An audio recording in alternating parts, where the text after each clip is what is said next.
Lempung semifinal bala pelong da kasnong lumdai klub boy rembong bat lai mau bersih hamadan Kurkalang boy rembong kalalong ka ba itnat bat ka ba shongshit bha.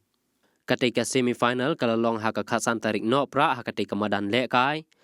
bat u kongsan ulalong ba Edi Grafin Kharbani President ka Ribhoy Welfare Organization rengkat kinong yalam ketika seng bat kinong peniat ya ketika lempung lekai.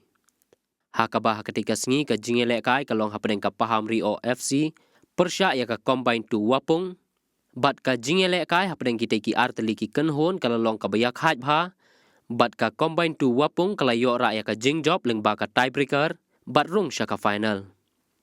Bat ya ka man of the match layo ra da usyam phang khongjo ubana ka paham Rio FC bat ya ka semifinal ka babot kan long ha ka khat pra tarik no pra ha ka por shiba je no phai sngi ha pedeng ka SYM Saint Anthony persya ya ka unison nong stone.